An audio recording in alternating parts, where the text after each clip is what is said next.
guys, I think we're Yeah. live. So let me, even though the music cuts in and out, you guys, let me give it a little dance, if you don't mind. If you guys could watch LinkedIn, let us know when we go live on LinkedIn. That would be wonderful. Welcome to the Mad Gaines Show. Welcome, Facebook. Welcome, LinkedIn. Welcome, YouTube. Welcome to all our Zoom people. We are going to rock this show today. I'm so excited. And as you guys can tell, the Gov has got his wand back. I thought that we took that away from him last time. So for those of you joining us, by the way, my attendees are on Zoom. We've got almost 200 people registered on Zoom today, so they're trickling in. Yes. And we've got 200 people registered on LinkedIn. And then we have YouTube and Facebook and Twitter. Dude, so now we're live on LinkedIn. Now is my moment to start off this show, okay? Uh-oh. Yep. It's time for your leader to have a moment to talk to you guys. And I'm letting people trickle in on Zoom and letting people trickle in on social media. But there's a lot that needs to be said this week before we get started with the guests, before my moderators just take it off. We are going to talk about two things today. The first thing we're going to talk about is bottom feeders. And we're going to talk about how the bottom feeders are making a lot of folks who are doing a great job in the industry look really bad, and what we can do about it as a community. Because those who are bottom feeders, y'all are not on this show. You're not watching this show. The people who are on this show are the people who are working against the bottom feeders and doing a great job out there. The second thing we are going to talk about is going to be how to win the shippers business. Last week, a lot of us got beat up a little bit by the shippers. They don't want to hear our phone calls and they don't want to hear our emails and they want us to be better. So how can we be better? We're going to talk about that today on this show. A moment though, to go to price gouging for just a moment, because we are going to talk about that. That is bottom feeder activity. You got I don't think they want to, Cassandra. We got to talk about it. Want to talk about that because I don't think they're ready. But they have to be. And the folks who are usually attending my shows and are on this stuff, they are ready to talk about this stuff because they're usually not the folks who are price gouging. So a couple points I made for you guys today is one, it's interesting, the communications that have come out from different associations who have provided solutions to price gouging and the broker problem. So one association says that price gouging simply is not going on. We all know that's not true. It is going on. I mean, if you open up the DAT, you can see that there is really, really low rates is what I'm defining price gouging as, maybe under $1 a shipment. And you've been running that lane for $4 a shipment all year. I don't know, I'm making it up, but you guys know what it is. We know when it happens. We know how to recognize it. But I want to illuminate something. There are a lot of brokers out there who are not price gouging. In fact, they're very tempted to pluck those cheap shipments right off DAT, but they know that they've got to be loyal to their carriers who have been their carriers and supported them from around the entire year. They've got to be loyal to them. So they're ignoring the cheap prices on DAT, despite being fearful of their jobs and having leaders come down on them hard about volume, about margin. We still have brokers out there still partnering and doing a great job with their carriers. So carriers, I will challenge you out there, to those of you who are listening, to thank your broker. Yeah. I know no one wants to hear that right now. They want to hear no broker. That's not a solution, folks. You need your brokers. We learned that last week. So thank your broker, because if they're not paying you and plucking cheap freight off DAT, they're doing a good job. They're good partners. Shippers, because shippers play a role in this too, right? We've got shippers who are definitely taking advantage of the market. They're definitely enjoying these high profit margins.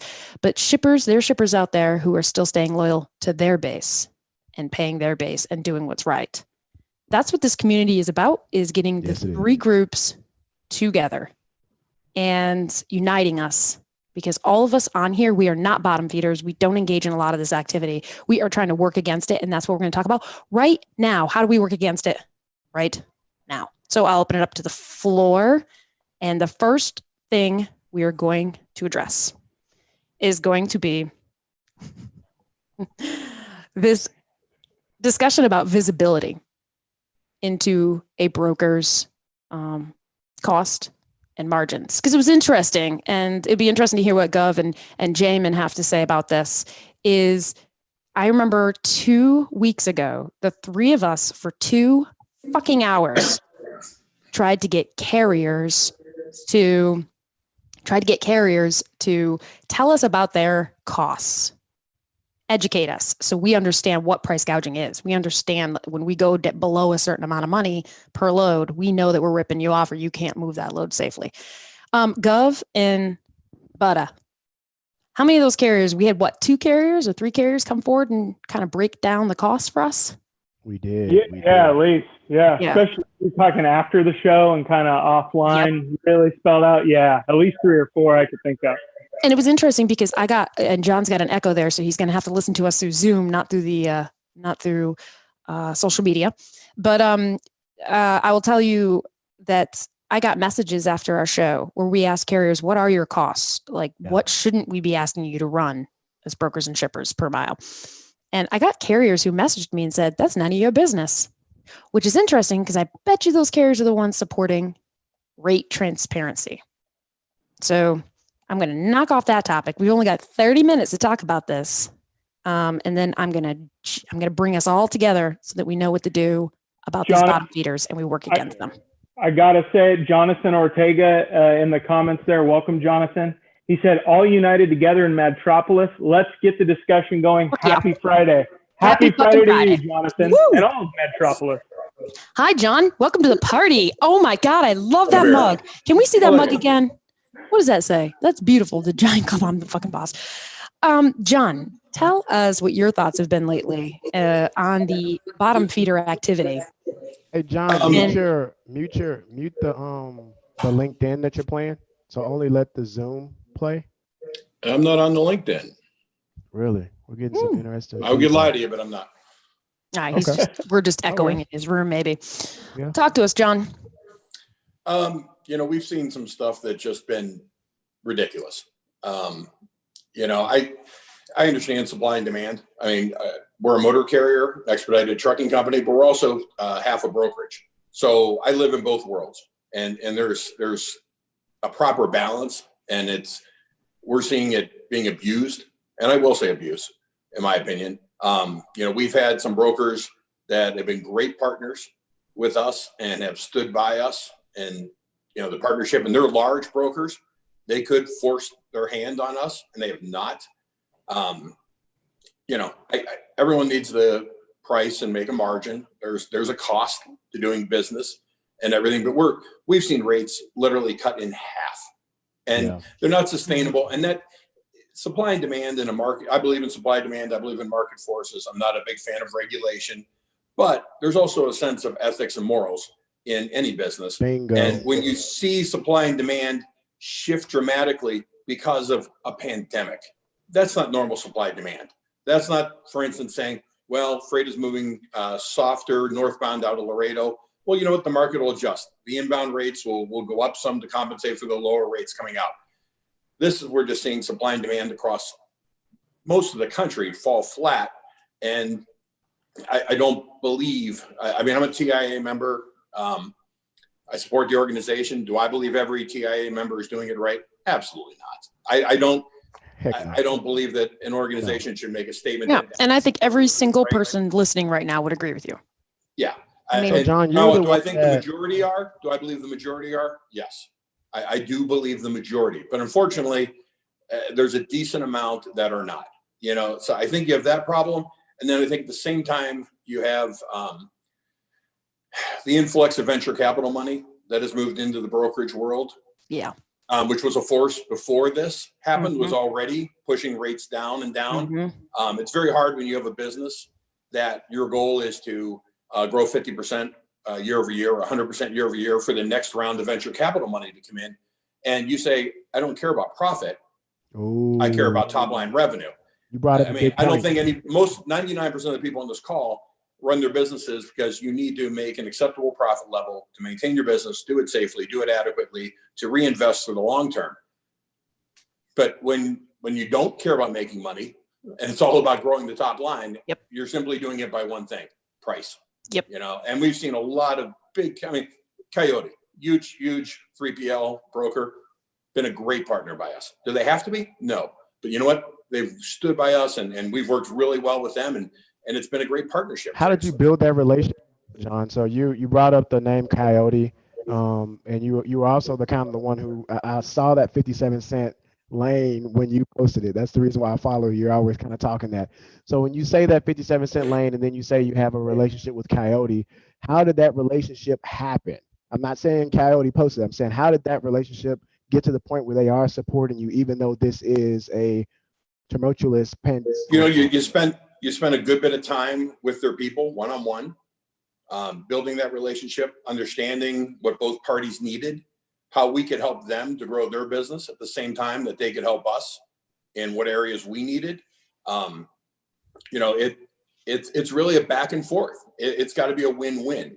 Unfortunately, I think too many brokerages, like I said, venture capital is an issue. The other thing, in my opinion, again, this is my opinion, everyone has one.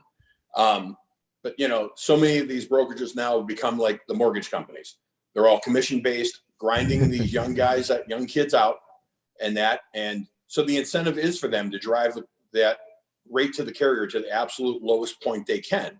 Yeah. I mean, those young kids at the desk, I mean, and there's a lot of great ones, but they're driving for every dollar, not understanding the big picture and the long term of this, because half of them won't be in this industry. That's exactly right. Years. And so many of them are very scared of what's going on in the industry too. They're scared for their jobs. And I would like to say, this is a little off topic, but like, I understand that carriers are very frustrated right now. I completely understand it, and they have a right to be, but everyone in the country is scared for their jobs.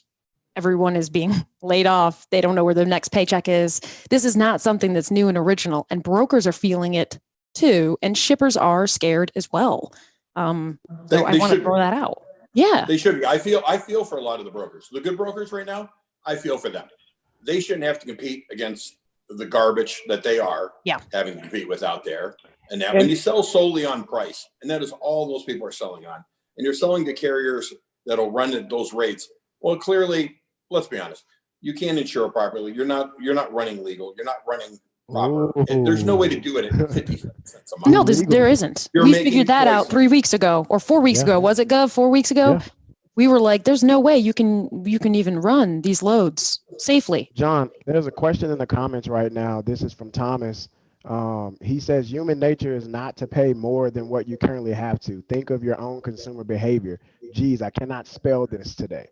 He's frustrated, saying that we're asking for something that ourselves we do when we go to the grocery store. You look for the cheapest eggs, or you look for the That's not everybody. That's so black and white. Yeah, that is not. If it was true, everything would be one singular price. And the low cost would win in jeans and eggs and everything. That's just not how it works. Yeah. You look at quality. Do you want to buy organic? Do you want to buy this, that? Do you want to buy farm raised or things like that? I mean, or how about, do you want to buy the product that you know is going to taste good? That you know is you want sustainability. It's one thing. It's one thing if you were buying a homogenized product where everything's the same, but there's a service level that goes with our business, and that a long-term broker is saying, you know what, I may get the cheapest crap carrier out there and make more money today, but are you servicing your shipper? Is that freight going to pick up on time? Is it going to arrive on time? Is it going to remind or come undamaged? If there is damage, is the freight claim going to be handled? Is the proper insurance there to handle it? God forbid if something happens. Yep. You know, there's a lot of those things. I mean, right now, human nature says right now, we could pay anything to a lot of places. You know what? I'm living on carryout right now. You know what? And I feel for those restaurants. I feel for those people. So you know what? I could tip very minimum because it's carryout. I over tip because you know what? It's the right thing to do. You want that restaurant to be there when you reopen. This isn't something where the restaurant made a mistake. This wasn't where they screwed things up and they're going through a hard time. You would feel differently for them if they made stupid decisions. Great point. This is something our whole country is going through. So you know what? You need to have a code of ethics and morals. And you know what? Yeah. Yes, there may be the cheapest option out there. And if you're the guy that human nature takes you there, then good for you. And that's what we were talking not the kind about. of person. Yeah, and John, it's come up in our question and answer portion, which I want to remind everyone, you can put in an anonymous question. Someone has entered an anonymous question. I applaud you for still asking. That's legit. So some of the narrative that then comes up with people is, okay, hey, but what about in times when carriers were beating up brokers and shippers. They reference here in the question 2017 and 2018. Ooh. Sort of like, hey, turnabout's fair play. I'm not saying that, but that's what comes up in the conversation. How would you respond to that? So I totally agree. And the thing there is, though, when you look at 17 or 2007 or 8 or those different times of 17, 18, those were natural supply demand swings. They were not a pandemic. There's a huge difference. Like I said, you know what? Yes, carriers are going to have a good year or two. You know what? It's going to shift a little. Brokers are going to have a good year or two. That is not what this is. Yeah. That's the difference. This is a pandemic and a government shutdown.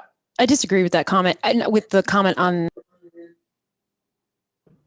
You muted yourself. I muted myself instead of you. I was trying to reduce the echo. Shit. So I disagree, though. I think that there are going to be swings, and the goal of this show is to hopefully start taking care of each other and thinking about the long term, not the fucking short term, where everybody's ripping each other off depending on what the market's doing. And guess who's really making money from that? It's not us. It's not the people, it's like, it's bottom feeder shit. So what I'm pushing this group and this to think about, and don't you think for a minute that I'm not going to have some future steps in with the rest of us in the future where we're going to do something a little bit more. But I want this group to come together and think about the longevity of our industry and the longevity of our terms and of our relationships. So when these natural disasters happen, when things swing, those involved in the Madtropolis city don't rip each other off. They're not as quick because they're thinking about long term. And I think, John, that's what you had said when you came in originally too, is have some moral ethics, and that will stabilize at least our group. It won't stabilize the bottom feeders. Well, I think a bit to your point, Cassandra and John, a lot of it I think has to do with leadership and education. So some folks are accidentally doing some of these behaviors that aren't real long-termly wise in the long term. And so we can all come together and help each other. So also too, if you're, unbeknownst to you, doing some of these things and it just doesn't feel right, but that's how you've been coached, we can all help each other figure out the right way to do it.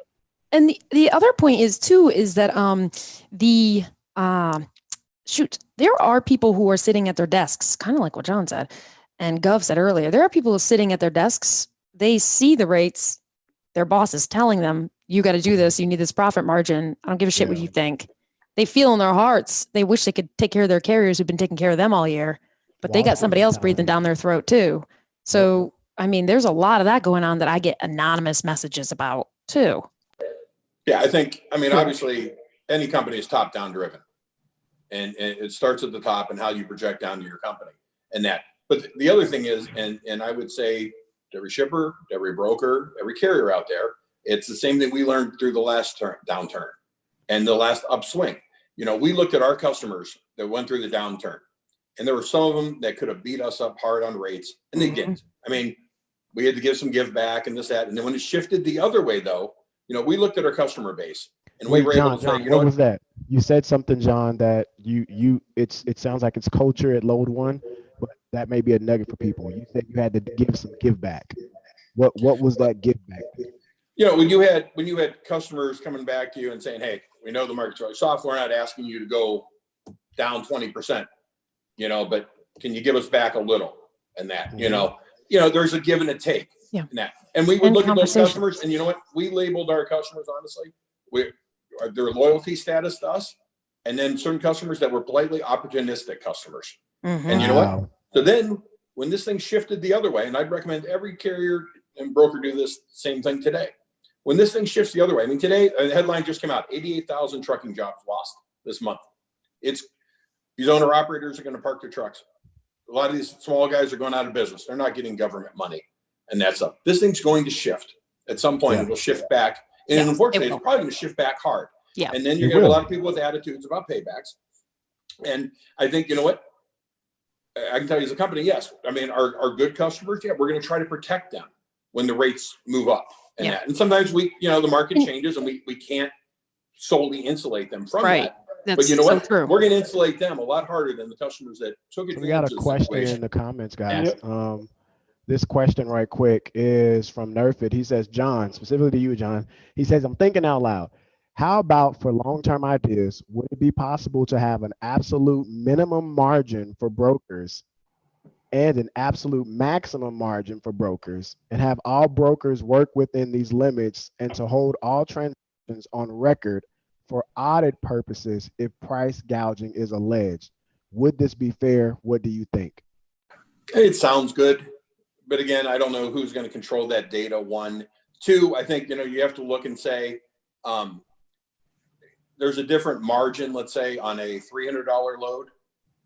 Okay. You might have a 20% margin because it's $60. By the time you bill it, insure it, do everything, pay a carrier and that stuff, you're not going to make much there. You might have a load going from coast to coast that's 9 or 10% margin because that's a $3,000 load. So unfortunately, I get the concept, but a straight percentage would probably be very hard to apply across the board because of the different nature of businesses. Different commodities. Hard. Yeah. And I'll tell you, the shippers won't like that because carriers right now are angry and they really want this cap and this min, which, by the way, you're going to have to run through Congress. You're going to have to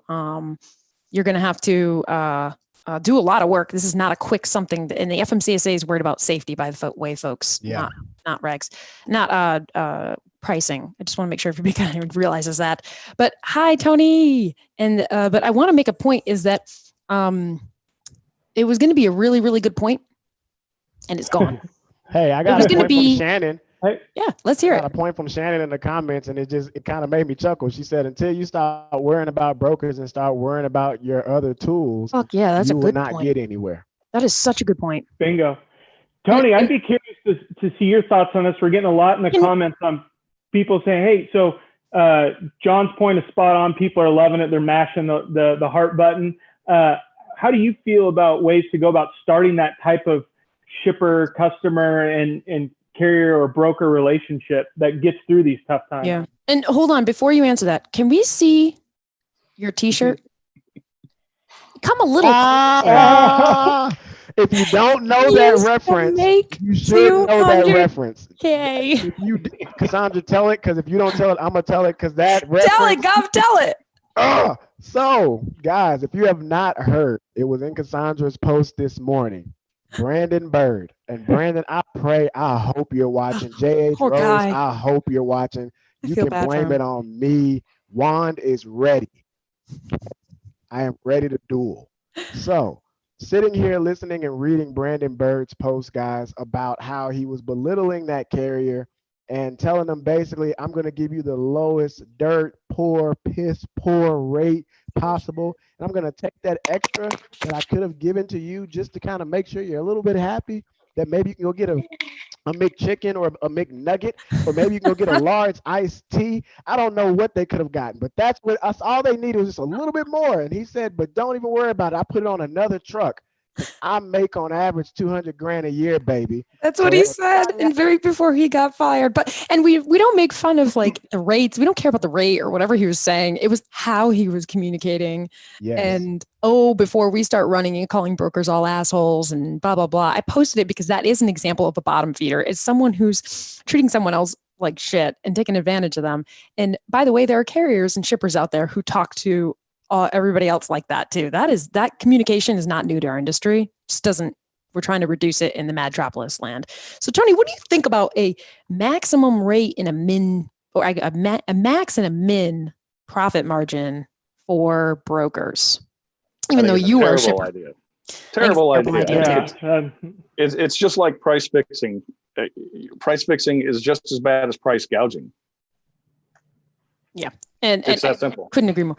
And also, I feel like I understand that carriers are really angry right now, but carriers I know they don't want to admit this, but they need brokers. John, am I right about that? Ooh. The carriers, small carriers, which is the majority of our industry, has under 5 trucks.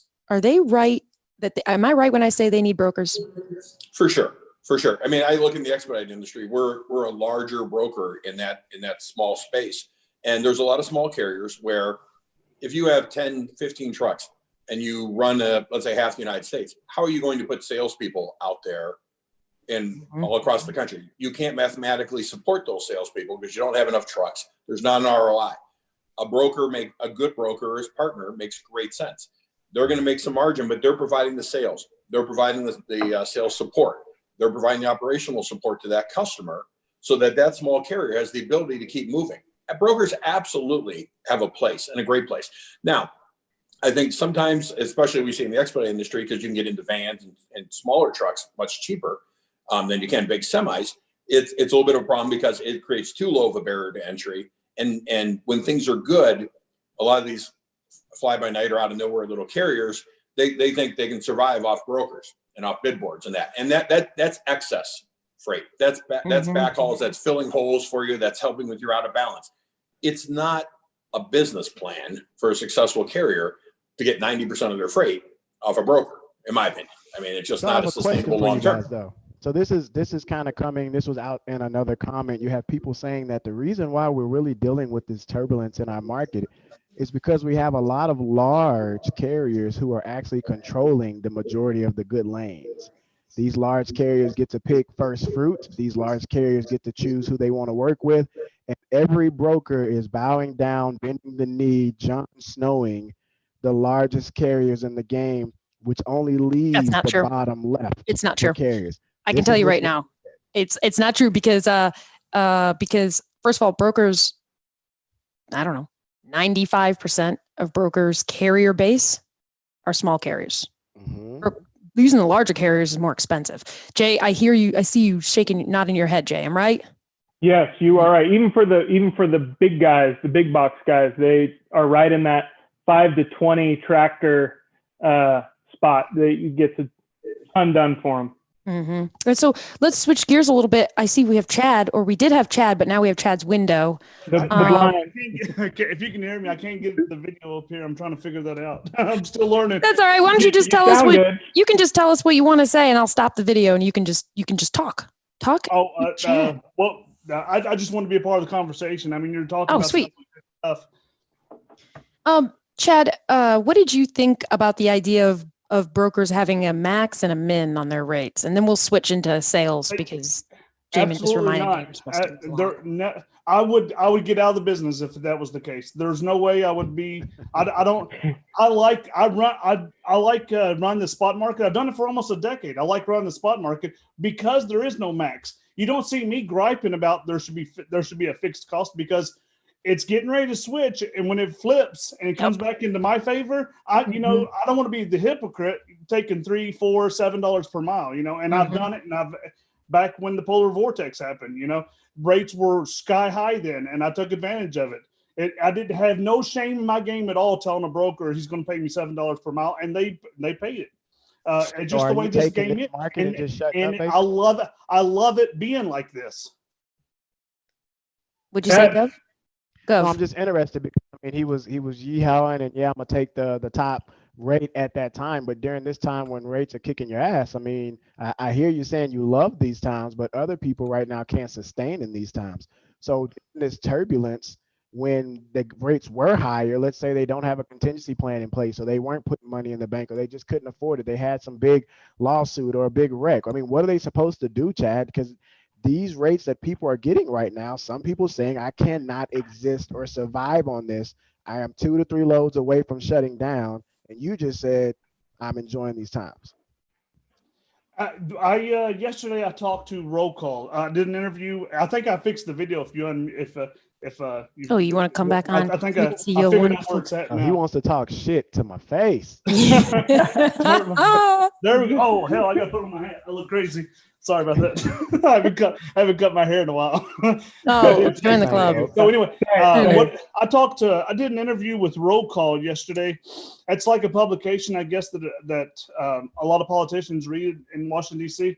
And when I was talking to them, they were pretty interested in how the spot market works and how it runs. And what the thing I told them, I've been doing this a decade and.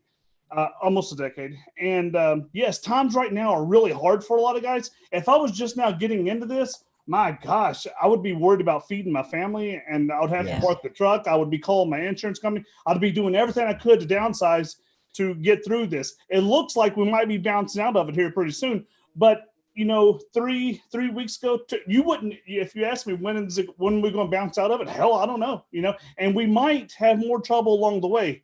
It's just the way it is, Yeah.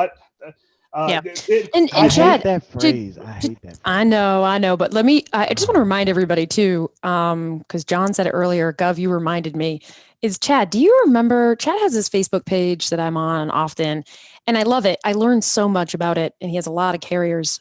I remember you guys a month ago when all the shit was going down and everybody was screaming and they needed toilet paper and meat and blah, blah, blah, and we couldn't get enough trucks on the road and trucks were heroes. Do you remember all over Facebook, not just Chad's page, it was all over the place. Truckers were saying, this is the time to force everybody to pay us $7 a load or whatever. They were trying to unite and they're like, don't move those loads. This is our moment. Da, da, da. And that's the bottom feeder shit I'm talking about that I'm trying to get rid of. Is I want us all to develop long-term relationships. Instead of that tit for tat shit. Like we're grown, we're adults. Or even, let's stop the tit for tat. Yeah, I think it's a lot of the negative, right? Like what I'm really appreciating about Chad's comments is that's his strategy. Like it is a strategy if you want to play the spot market. He's very upfront about it. That's how he's developed those partnerships. So there's ways for us to play different sides of this market, but it's how do we, are honest about our strategy and stand by it and not have the negativity or look to be dancing on anyone's grave kind of thing. And I can tell you that when I saw people on Chad's Facebook page talking about uniting and blah, blah, blah, Chad was fucking smacking them down.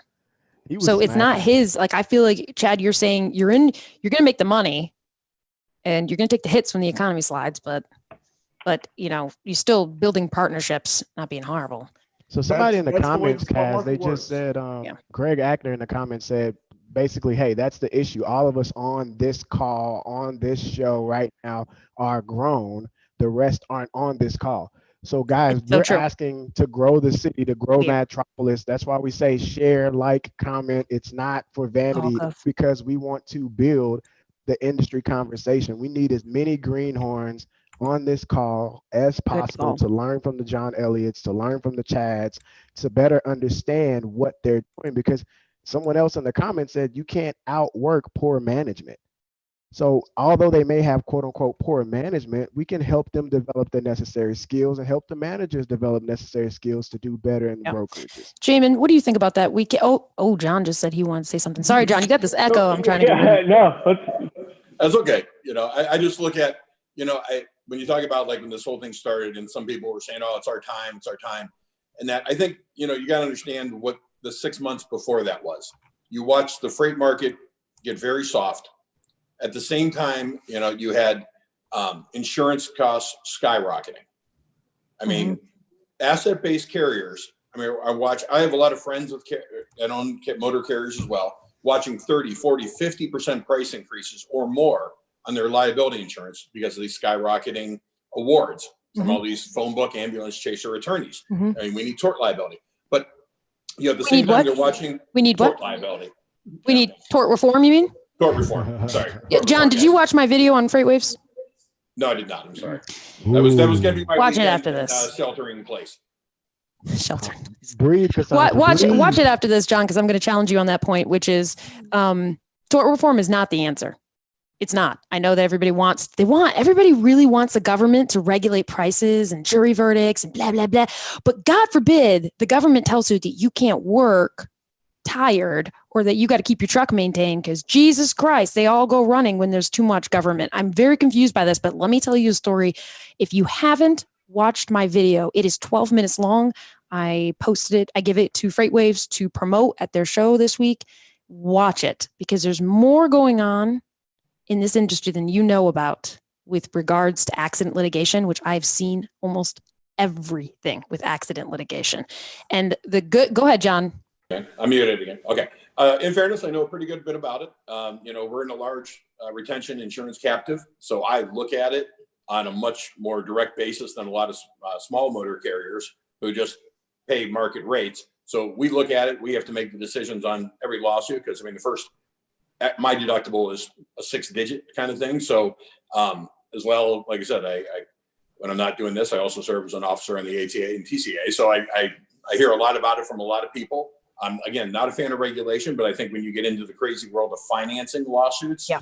and payouts and things like that, Yep. some things have gone too far. John, your I tell you, John, deductible is that a when six-figure? you have to sit down in front of a family where the trucking company had a truck driver who was driving drunk and they knew he was often doing that, and he killed 4 people in the car, and you have to sit down and you have to tell them and apologize for them.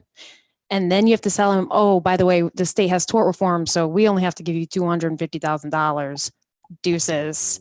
What that happens is it retracts. It lets everybody still be fucking wild cowboys while they're driving their trucks. The problem is the barrier is too low to become a carrier, and we have too many unsafe carriers on the road. We still have carriers driving drunk, running red lights, smashing into people. We have carriers, by the way, last year. Do you guys remember this? Carrier was watching porn while he was driving, slammed into a bunch of people. We still have bullshit going on. Until that bullshit's gone, you're still going to see big verdicts. You know what? I understand that. And I think you're talking about an incredibly small percentage of an industry that. Oh, I'm not. It's not incredibly small. That would be like saying, how many sleazy lawyers are out there? There's quite a few. Yeah, there is. Okay. But I think you're talking about a highly fragmented industry, and that represents a tiny, tiny bit of it.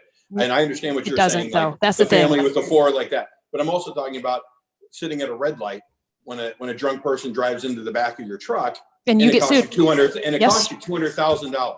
Mm-hmm. That's ridiculous. Yeah, I've defended those the cases thing is, too. it's not the trucking company paying that. At the end of the day, it's everybody in the Zoom call, their families and that. It's the family of 4 that got in the accident that they're paying for it. And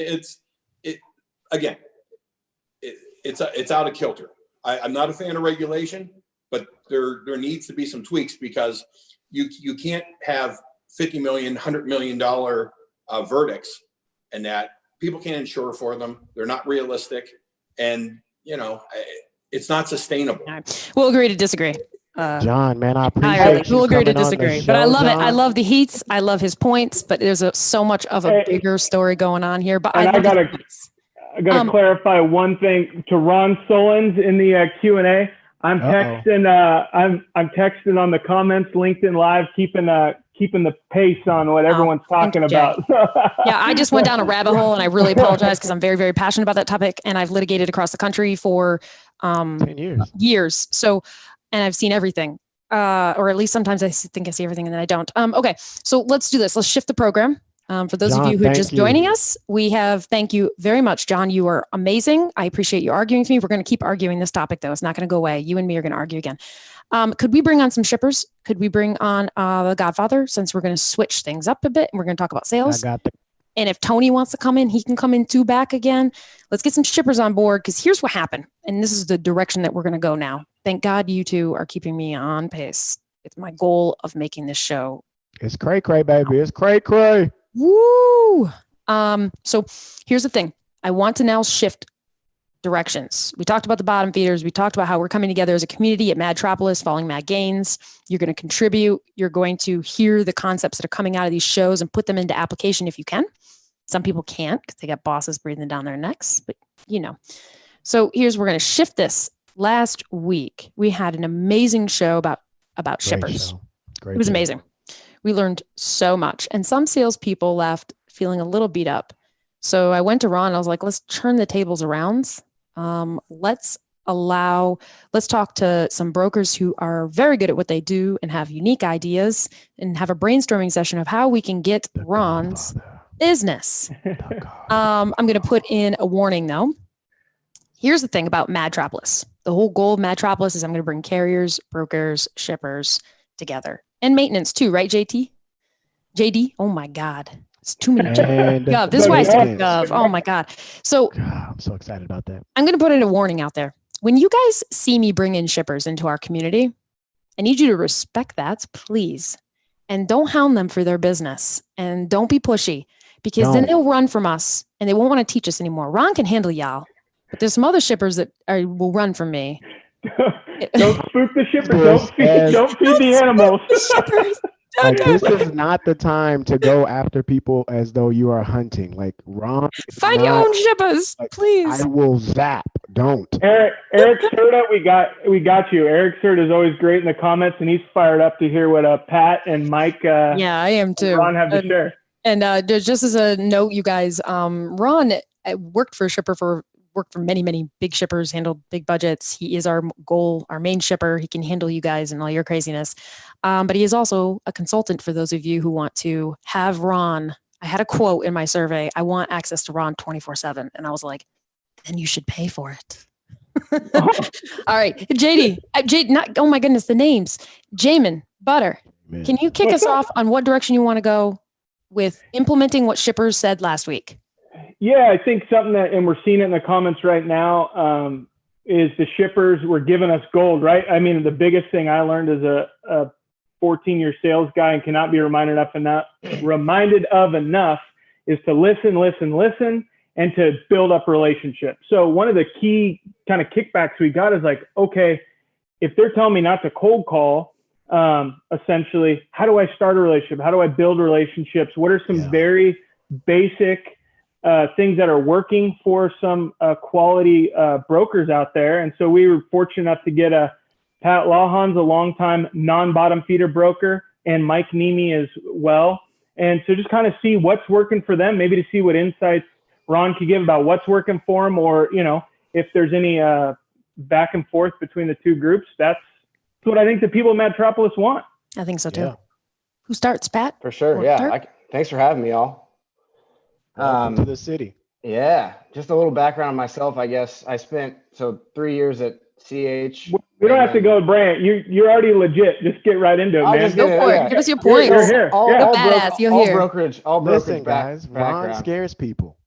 Um, It's okay, Pat. We know Ron is. All right, go, Pat. I'm sorry. It's okay. Just No, not at all. I guess where I would start, and I mean, especially right now, I feel like I'm relationship forward all the way against the call center approach, banging the phones. I mean, I know it's necessary for some folks and people got a job to do, but that's never really been my style and never really will be.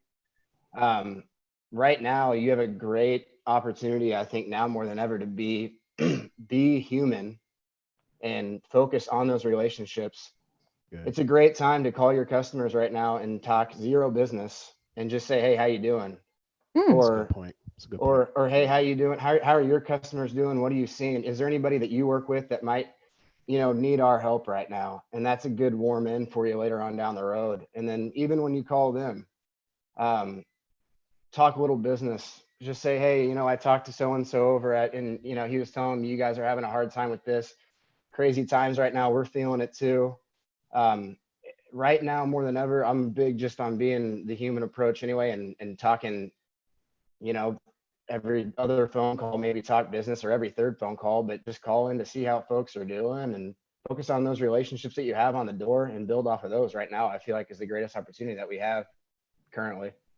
Be human is so clutch. I mean, that sounds so simple, but that's a big differentiator. Mike, how about you? You make it. We've seen your calls online. You make a bunch of calls every day. What would cool. be your advice? I think what is the process, right? So I think that we've just been talking about rates. Everyone's beating each other up, but what's the process, right?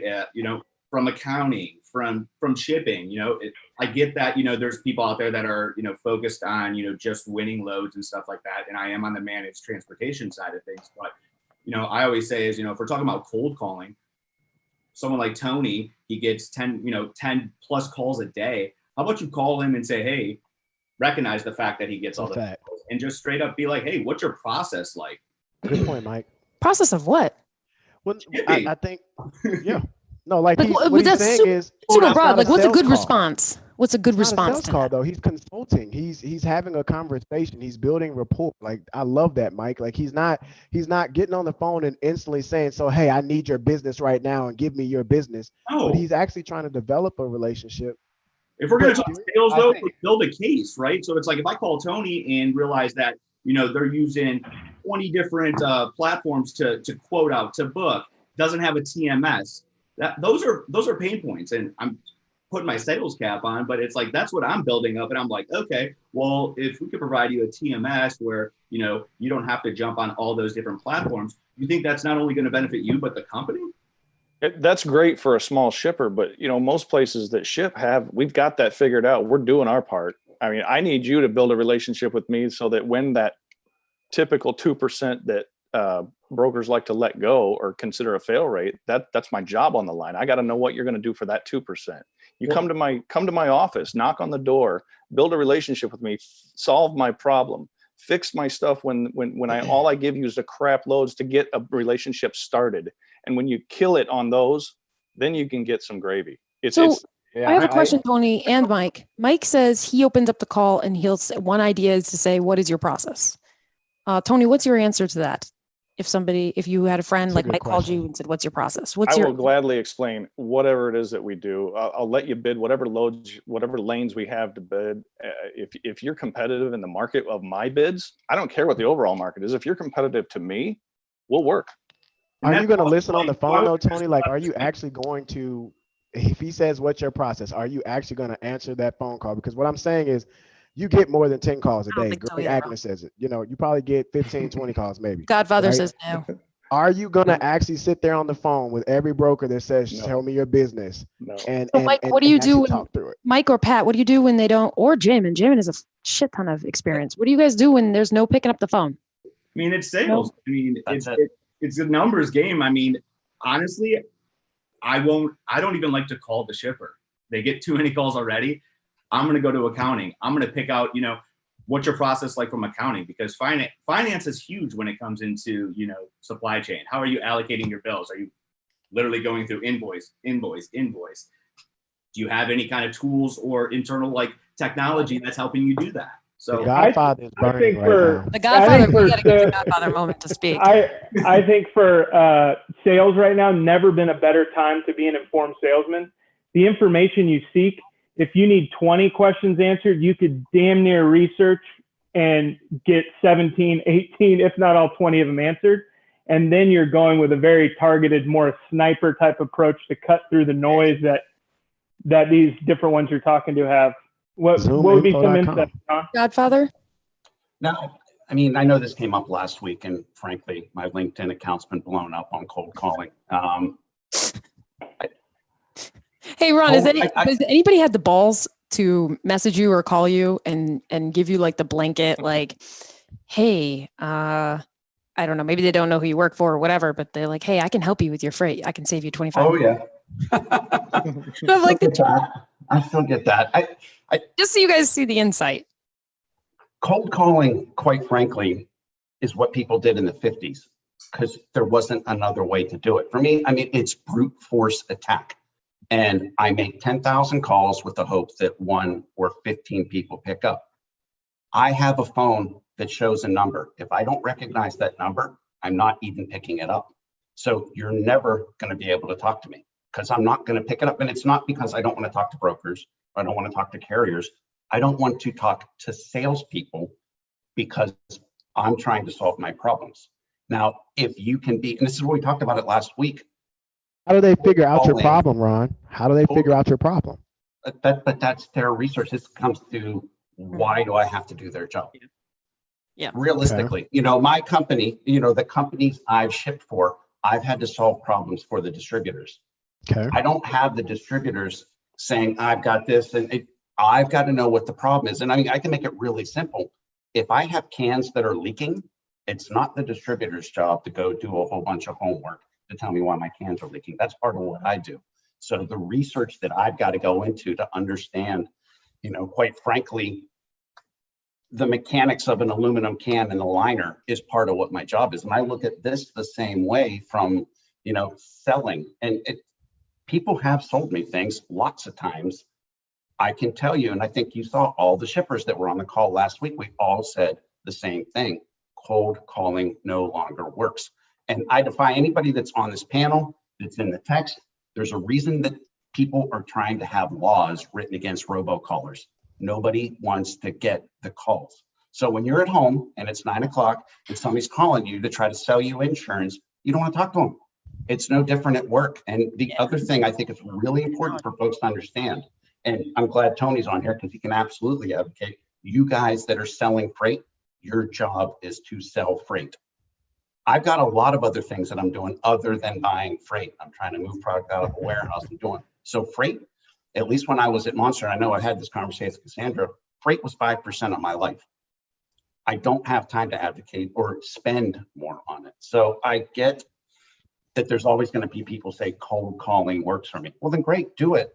But don't get mad at us when we say, I'm not going to talk to you. But I think you're saying how cold calling has gone, because when I used to cold call, like Randy Hudson just said, Google, company website, LinkedIn, Facebook, I used to use all of these tools before I called somebody.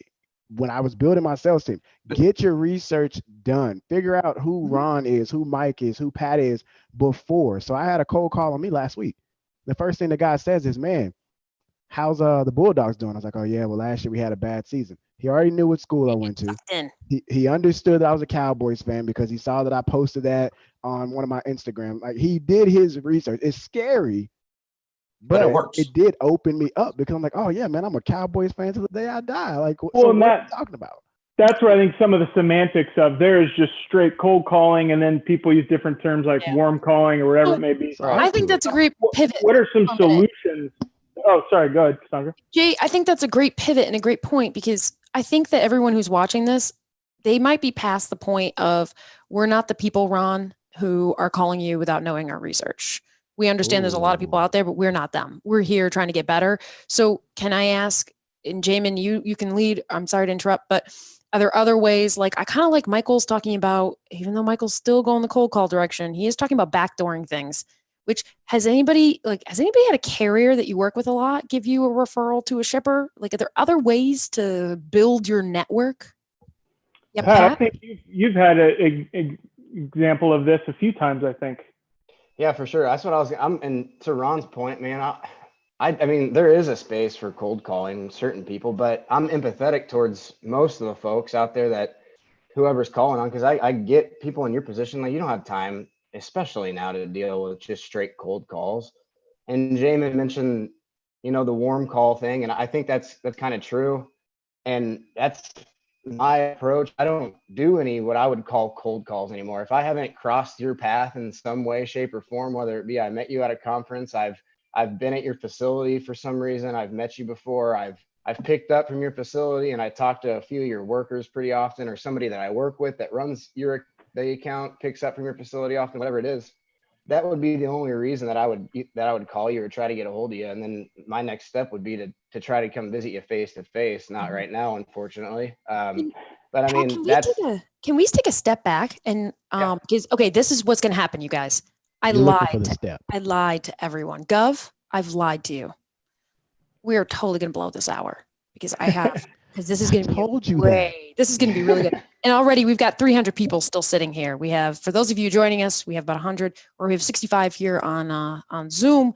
We have another 130 on LinkedIn. We've got another 50 on YouTube and more on Facebook. What we're talking about is how can we get better moving away from that stupid cold calling thing that drives shippers who are with us right now. We got John, we got Tony, we got Ron. There are shippers.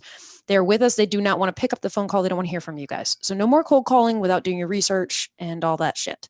We're trying to think of other strategies, and I want to take a step back. Let's go back to the researching point. Did you guys know? And I want, if everybody can let's talk about creeping, because this is freight creeping.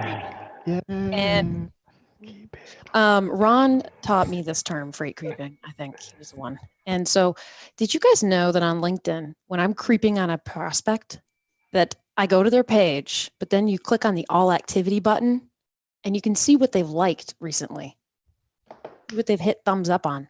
Very creepy, by the way. But then you can see what they're into. And then you can look through their groups, and then you can find connections that are their connections. And one of them might be your friend. And oh, by the way, for those of you out there who are saying, Cassandra, why would I get on your show and network with a whole bunch of competitors? Oh, God. Shoot me now. First of all, no, because this is a legit thing. I hear it a lot. And I've taught people over the years, you come to my events, I will make your competitors will be your best friends, because y'all don't sit still.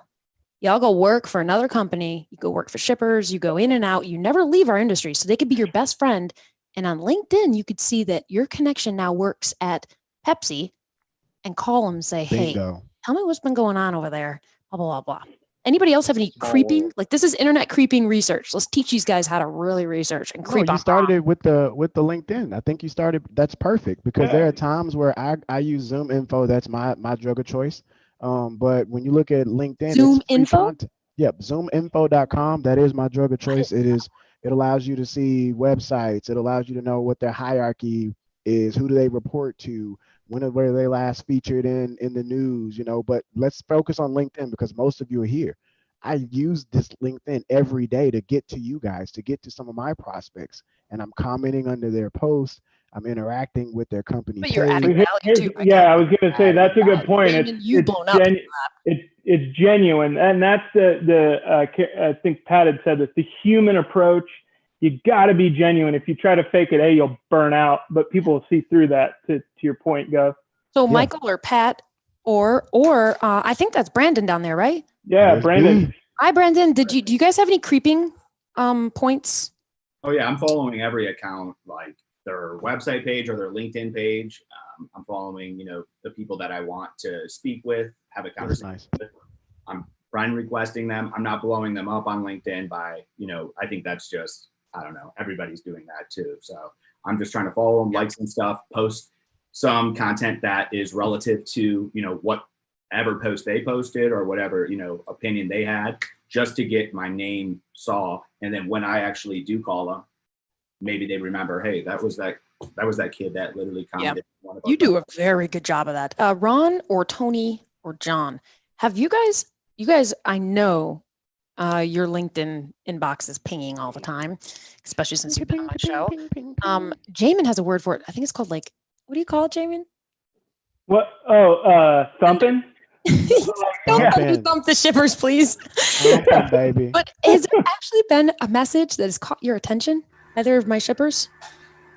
No, I think, look, at the end of the day, I think since the show, especially last week, I've had a lot of people reach out, and I've been pretty happy to connect with everybody. I only had 3 people service me through the messages, so that was all Ron right. had like 50. Wow, in all fairness, there's some that I just chose not to accept, so that's right up there because of but you know what? Look, I think at the end of the day, and I'm going to try to be a little bit more helpful, than just saying don't call me, because that obviously got a lot of people frustrated last week. You know what? Wait a second. I want to recognize that. I understand that it made everybody frustrated, but it's the truth. Oh, it's 100%. It's 100% the truth that if you think that you're MadGaines can't help you if you can't hear the truth and the reality. But if you're a salesperson, you also have to have thick enough skin. I'm a fight for the salespeople. We're all babies, go. You gotta have thick skin when you're selling. People are gonna tell you no. People are gonna be a Ron and say don't call me. And when he says don't call me that first time, I'm gonna call again. And then if it's not a call, I might send him a email. I'm gonna nurture Ron to get me that point. So John, is that where you're kind of going about the nurturing process? Yeah, well, I mean, a couple of things, right? First and foremost, you have to remember that at the end of the day, when I was in my role in big business, big spend and stuff like that, I'm not stupid either, right? Like at the end of the day, if I'm going to be really naive, I'm just going to put my head in the sand and I'm going to pretend that there aren't other people out there that could potentially help me, that could be good partnerships. That's stupid. And then I'm bad at my job. So, cold calling that you think you're going to pick up the phone and that we're going to be working together tomorrow, that wasn't happening.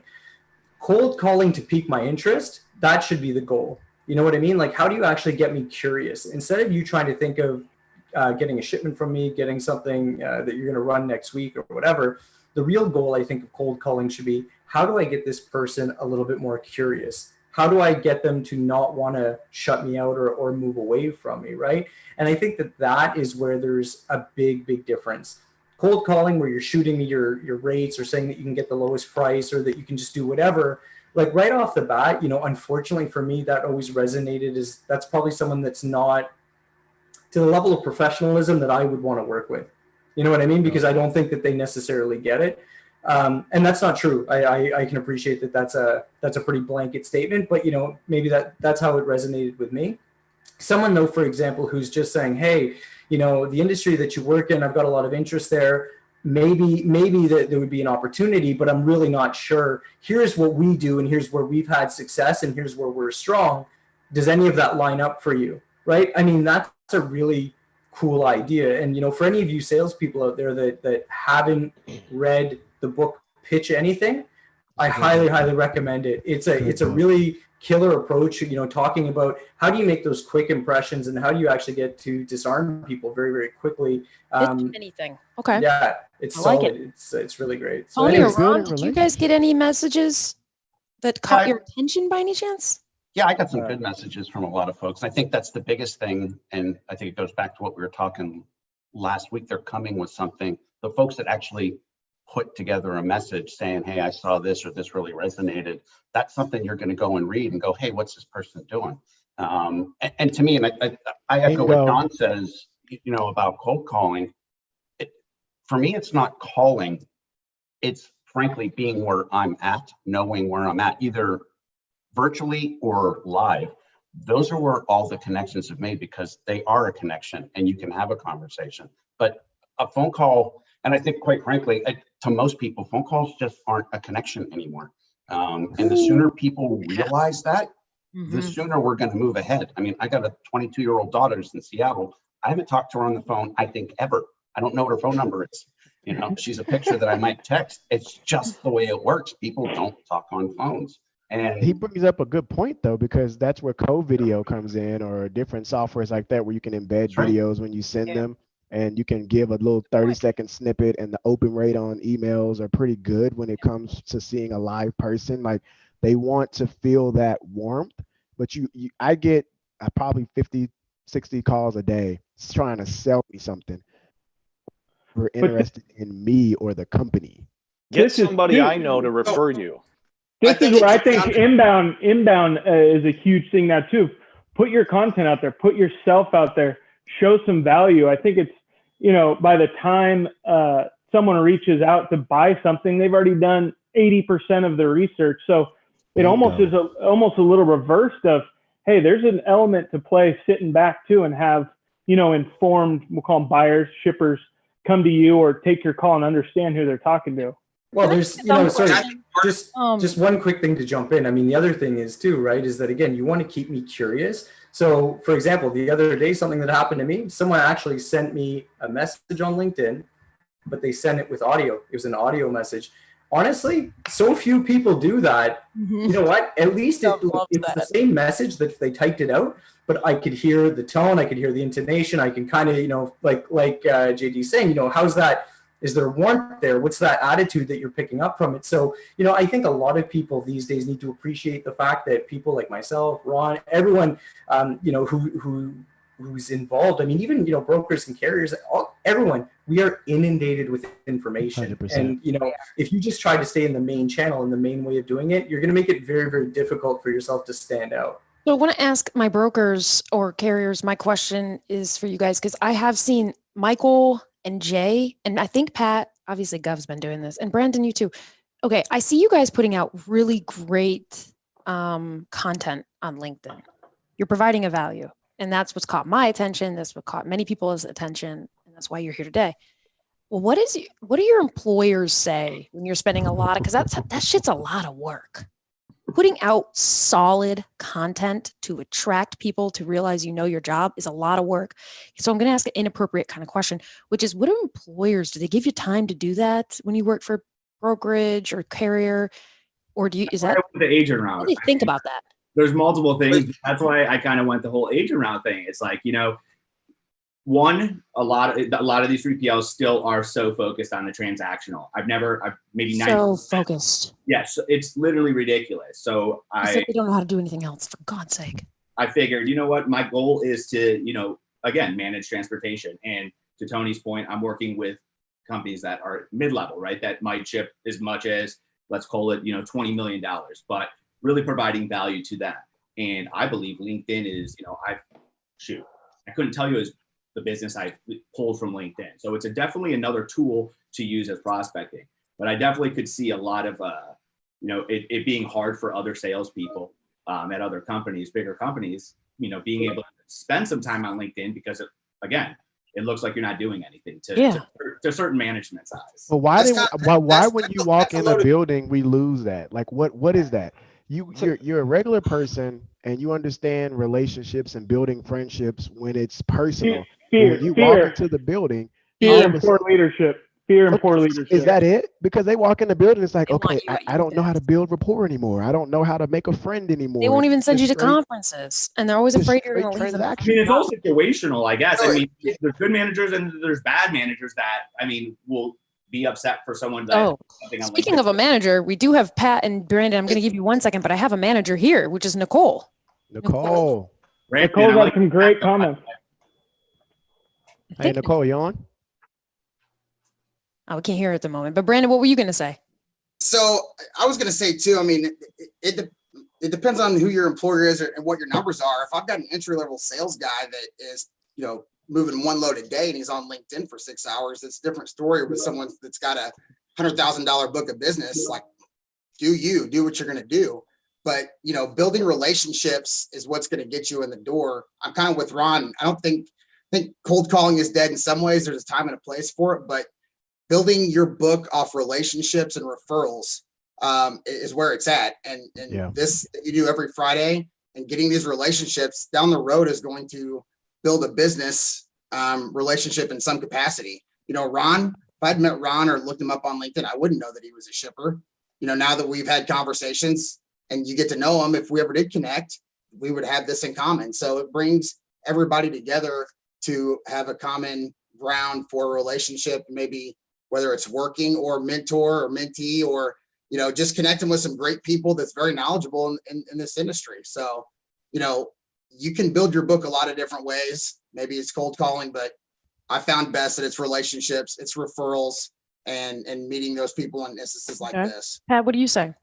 I agree. I mean, to me, it's to each their own, right? I mean, somebody putting out great content on LinkedIn might be way of a hell better strategy than them picking up the phone and making 10 calls. I mean, however you want to market yourself. I mean, at the end of the day, a lot of it's you're selling yourself just as much as you're selling your service. So however one sees best fit to do your job, I say go for it. And if that's creating good content, then by all means, let's do it.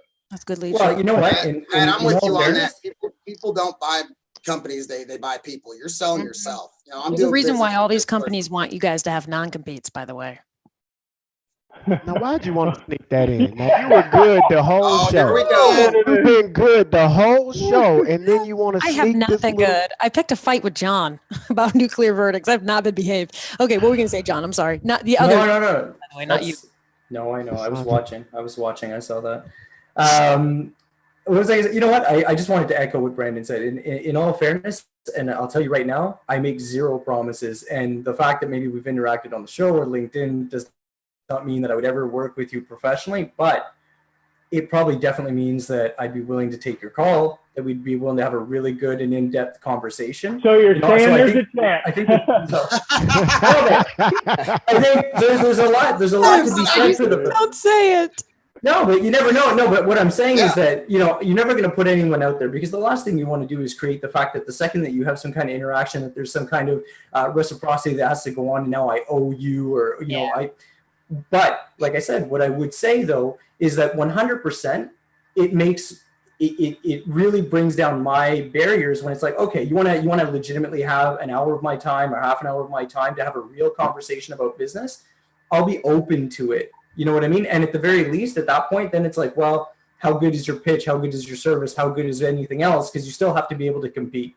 So, guys, we got a question in the John, comment let me ask section you right this, now. John. At the point that you build that relationship, why does a pitch matter? If we've met on here and we're having a conversation, why do you want to hear my pitch? Well, okay. Pitch is probably a bad word for it. First of all, I think you're always pitching. Like, I'm always still pitching to my client. Yeah, you Always gotta be selling. You gotta know how big a boy are you?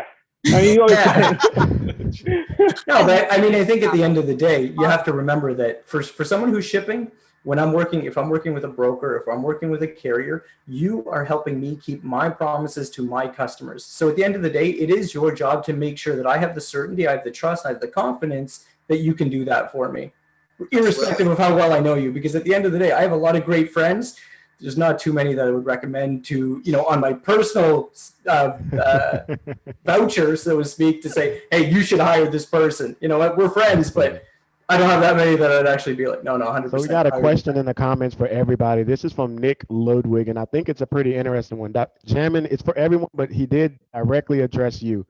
Nick Ludwig says, Jamin, sorry, I always say Jamin. Jesus. I respond to that. Jamin. I dig it, yeah. We were listening to, here's the thing, we were listening to reggae before you guys all jumped on. And it was kind of like our little thing to get together, and it was just like, ding, ding, ding, ding. So it was just nice, right? So Jamin, he says, biggest challenges, some of those managers, bosses haven't had great success in the LinkedIn selling realm, so they write it off. Basically saying there's no point. They're not doing it right. And I think it's a little bit fair too, because it is not a quick strategy. And I think that's the problem. It takes consistency and work. And so it might not be appropriate for a given. LinkedIn is a long game, Jay. Yeah, so it might not be appropriate for everyone's business, but I think the point is have a strategy, try different things, be consistent whenever you try and experiment. Go beyond just the smile and dial crushing the phone. That may actually, for what your strategy is, there may be an element that's appropriate for it. But just, experiment, try different stuff. But LinkedIn is not the easiest or the quickest way. But, I mean, there's no denying the results. I can tell you that. Well, Javin, let me ask this. So, I mean, who are we targeting? So if we're going to stick with sales, excellent question. I think that, let's talk about the salesperson that just started. If they're listening to this, they're probably like, well, I got one I'm about to put in. Then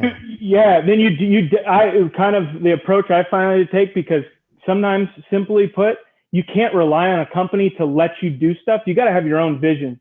So there's a period of time then where I would designate a little bit of time for, we'll call it social selling, and then you got to do the calls. If that's what you got hired to do, you got to do what you're told to a degree, right? And then you got to steal away time for yourself. Do it at night, because it takes a year to, whatever, but it takes time. And so you got to be responsible for your career. Well, what I was saying, more or less what I was saying is like, it's like the compound effect, right? So if someone that's new that's listening to this might think, man, I got to do this, got to do this, got to do this. And they don't even know the basics. I think it's like build a foundation first before you start going out and reaching out to different other avenues. That way you have, again, like foundation of what? I think LinkedIn is, sorry, go ahead. The only thing is, guys, when I worked at a law firm a long, long time ago, I had someone tell me that. I started at a law firm, because this is all sales, you guys, it's the same shit. Yes, and I had the old partners tell me, Cassandra, it's not time for you to be out there marketing and networking and selling. You need to learn your skill first. And I didn't listen to them. And thank God I didn't listen to them, because your part of your selling and your networking and your marketing is learning. So like the more you learn from these people and build your network, you may not know shit, but you could go to Michael. Michael's been blowing up on LinkedIn. You can follow Michael, reach out to him. He's helpful. You can network that way too. So you don't need to have your foundations. You need to step out and be ready to learn and recognize. I guess I missed. So what I was trying to say is, you have to have some type of structure when it comes to sales, especially when you start, and I'm the most out of the box person you probably look at, or you could probably think of. But I still had to learn just the basics at first before I started venturing to this way.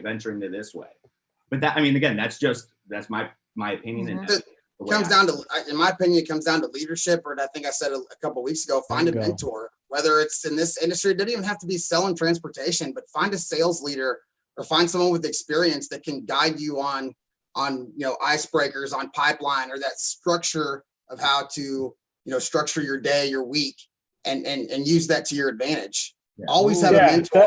And if you don't know what to do, ask. Ask. And I think something that's real quick, Gov, something to piggyback off that, what everyone's saying. Right now is such a beautiful time in sales, and very specifically freight sales, because if what you're hearing in these comments, we're kind of fading in or transitioning into a new way of things being done, new leadership, new ways of communicating. The adults in the room do not categorically have the answer. So through some trial and error, you get to find out what works very specifically for you. The way I communicate that I'm human and genuine may be super different than how Brandon does. So it's not there's no magic bullet, one size fits all. It's just, don't be discouraged if you're fresh and new. It's a lot of failure is good. It's a beautiful time.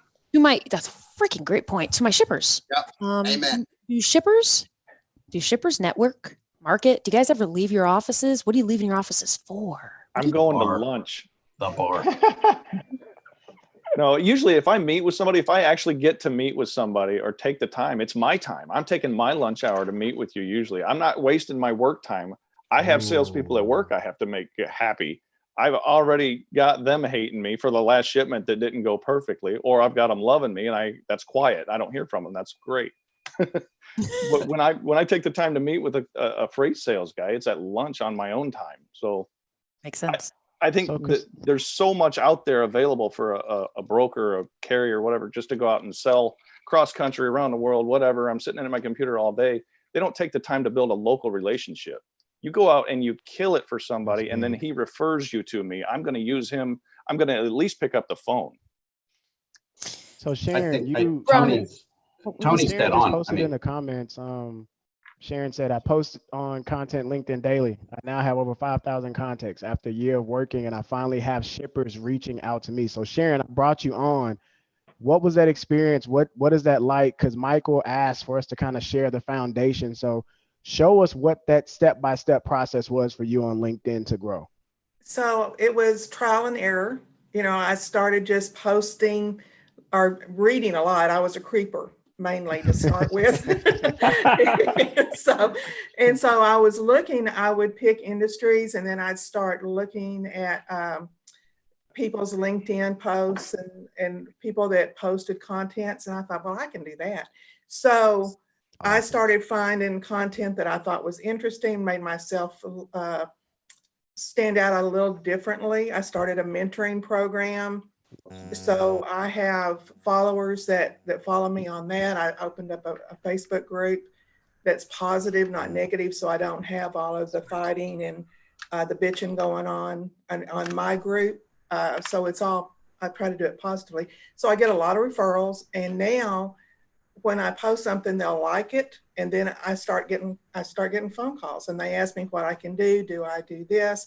And that's how we're building our business. And now we're starting to, with the pandemic, we know we can't actually make face-to-face calls right now. So now we're trying the video, and we're right now, our salespeople are making videos, and we're sending out emails with videos introducing ourselves, what we can do, what kind of business we need. If they can help us, give us a call, because we need help in certain areas. So that's kind of how we built it. It takes a while. It doesn't happen overnight. I'm going to challenge those of us who are still, there's quite a few people still watching, and those who might be leaving because they're like, networking, I don't need to do it. I'll tell you guys that no matter what position you're in, I hope that this pandemic has opened your eyes a bit on how disposable we all are to our employers. And even to my shippers, you do need to take time to network and push yourselves to get out there, because someday you might need to pick up the phone and get a job.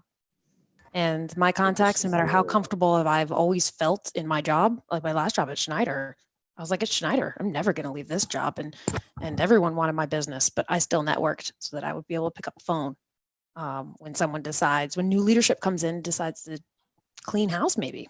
So just want to pause on that, because what Sharon's saying is so powerful, but there's a long game in it. And I love what Sharon's saying, because what she's talking about is not just approaching people on LinkedIn and having these expectations. She's put quality content out. She put herself out. She's created groups she's mentoring. So it's a lot of give. I think that's what people miss sometimes. So that's beautiful to hear, Sharon. Ron, has anybody asked you what's in the background? Are those records? Yes. So cool. Asked you about them? What's that? Has anybody messaged you and asked you about your records and what music? Yeah. No, not what music. Just one person called or said that's a hell of a lot of records, and actually that's just part of them.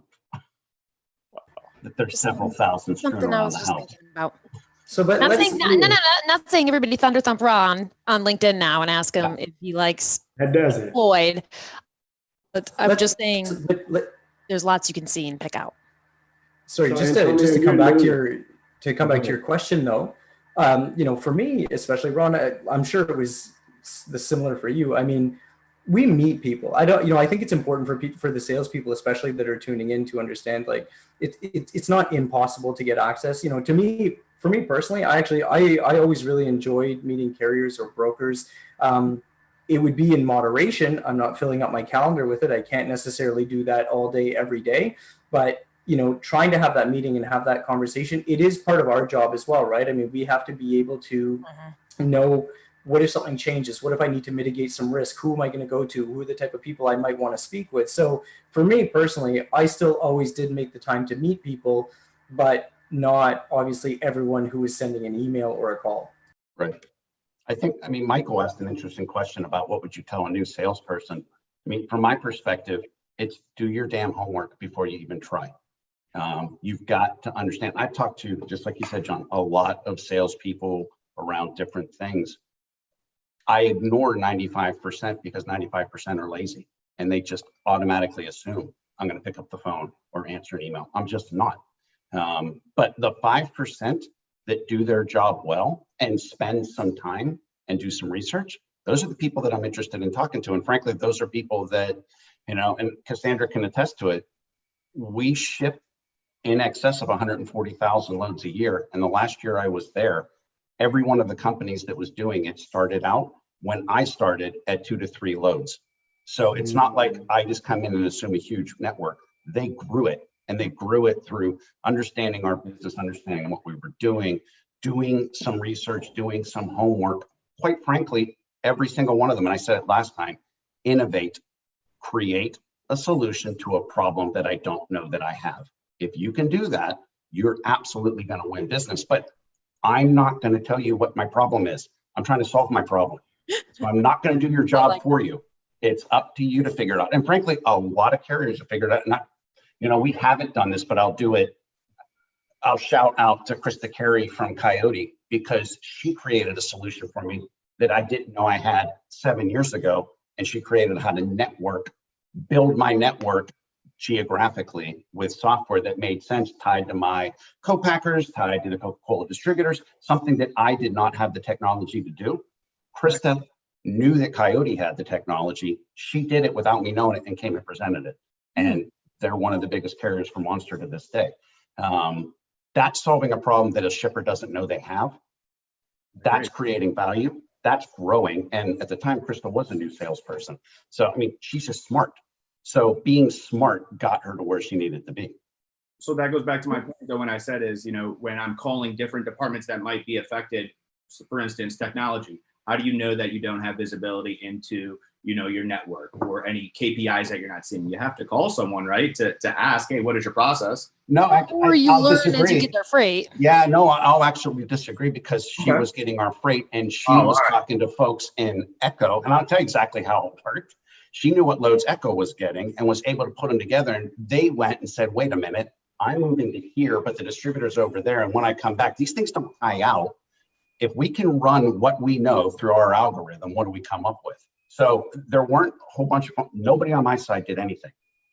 She came to me with a solution, which was not 100%, but it was enough for me to go, oh, hey, what the hell? Yeah. Hey, now I'm going to talk to you and see what it is. Can you go back and fine tune this? Can you look at it? Yeah, absolutely. That's not a problem. And they did it.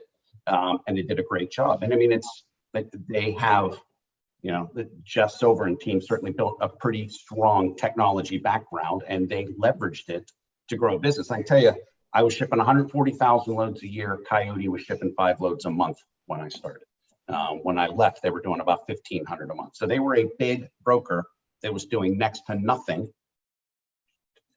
She didn't call me. She didn't email. She absolutely forced herself to run into me at a conference and did. And that's how we built it. So, the conversations happen, but come to them with something. And I think that's, for me, what a new salesperson can do. It's to do the research. And if it's interesting to you, you'll figure it out. If you want a cold call, that's fine. That's your prerogative. But don't get mad at me if 9,000 people hang up on you. That's just the way it's going to work. I love these kind of stories. Ron, you don't prefer me cold calling you, do you? No, I'm not talking to you, Michael. I'm just saying in general. Hey, trust me, there's a question in the Q&A from somebody anonymous asking if I've cold called. The answer is hell no. I'm not going to do it. I'm not in sales.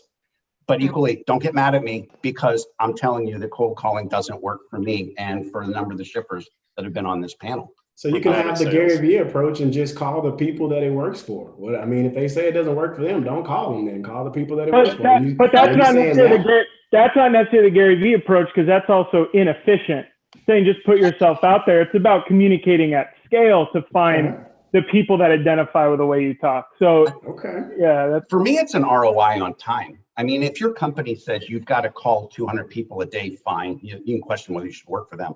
But every call takes X amount of time. If I'm told I've got something in 4 hours, I'd rather focus 4 hours with the expectation that I'm going to get some knowledge and actually be successful versus spend 4 hours, which frankly is just a lottery. I'm just going to fucking hope that somebody says yes. But odds are it's not going to happen. Yeah. Give me 4 hours to actually make myself successful versus the luck of the dial.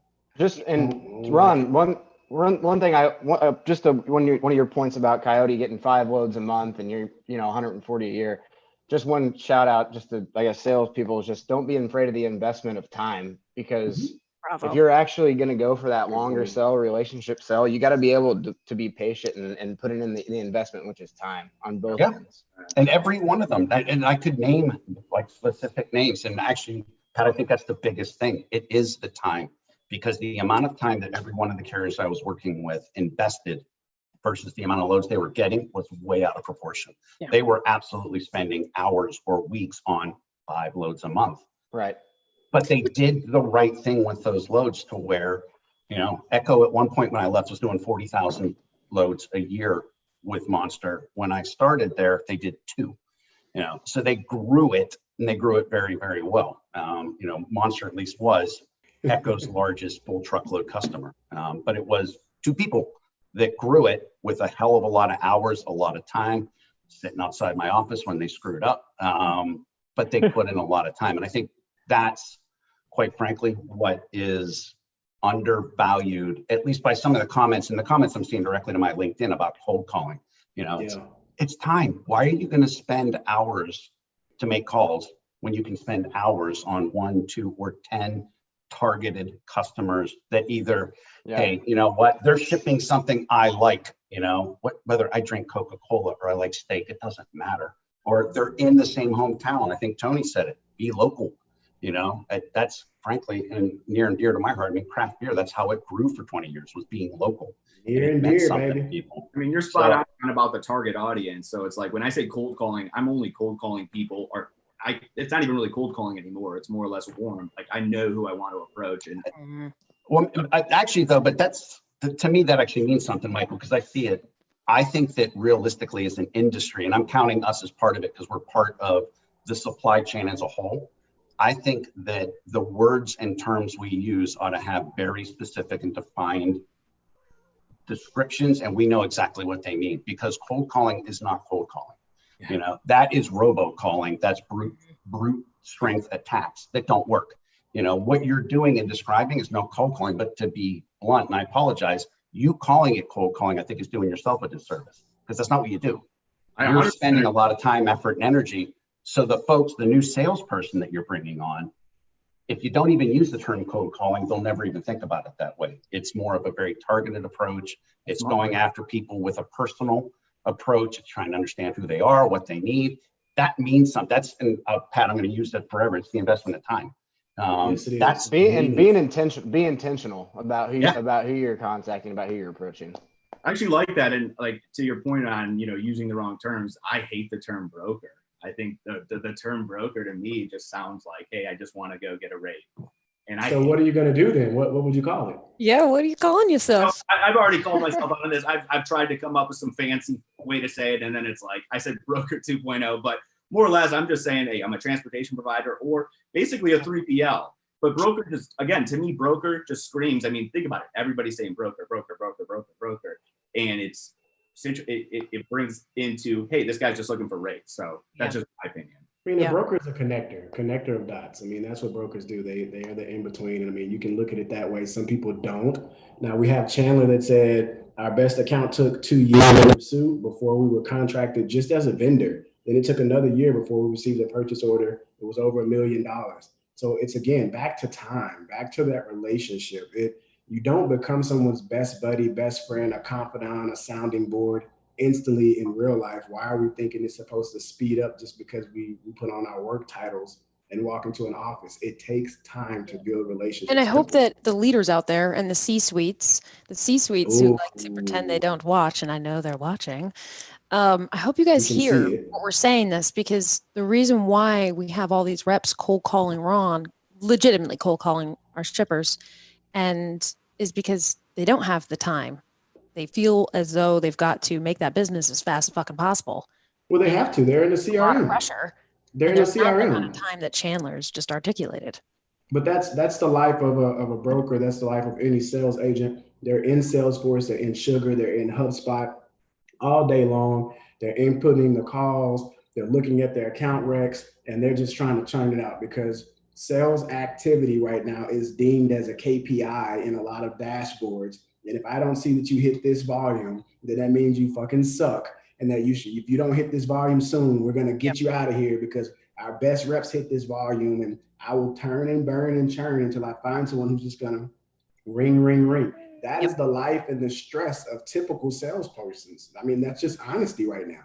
So when they cold call, although that may be the stress, I would encourage salespeople, don't allow the stress you're having back here be interpreted through here. What you're saying and whatever stress you have on your back, that should not be pushed towards Ron. That should not be pushed towards any type of shipper. Build that relationship. Don't allow outside presences to fuck up your world, because that's what's taking place. They're just trying to get the kill because they want to go back to the suit and say, look, I got the kill. Or they just want to keep their job.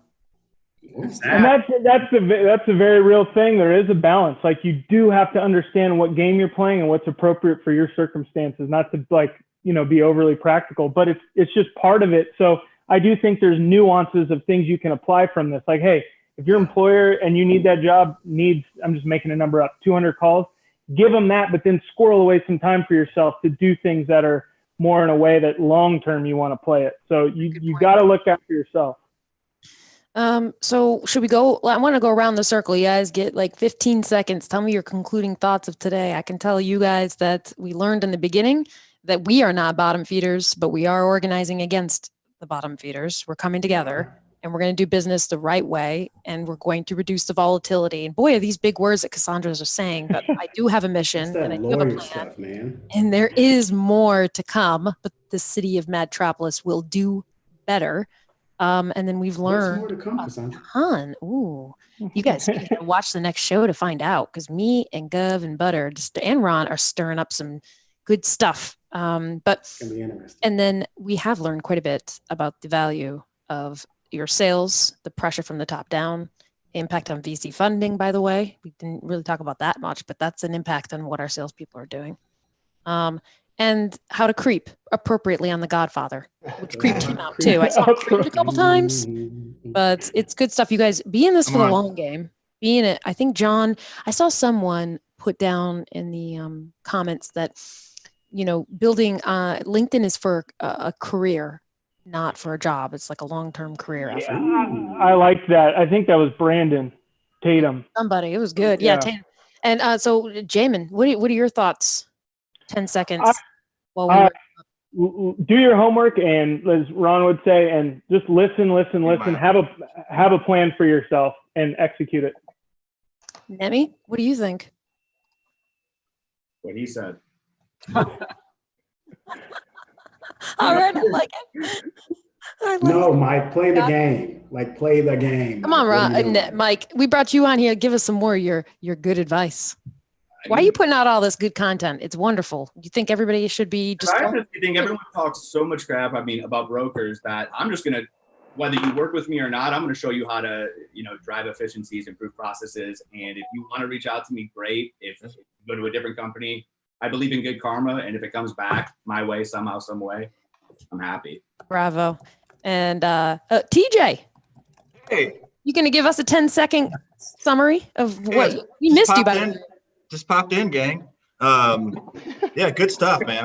I got something to say on pretty much all of it. So I'm going to take about 15, 20 minutes Oh here. boy, here we go. Well, just a quick hashtag handle a hot minute. No, I'm just kidding. Look, Cassandra. No, I mean, I'd say you got to get creative. That's to touch on all of it. I mean, that's what it is. I've like I said, I've Facebooked their favorite restaurant and set up another meeting in the same city and told him I was down the road at that restaurant, and he asked me what I ordered and then said he could give me 10 minutes.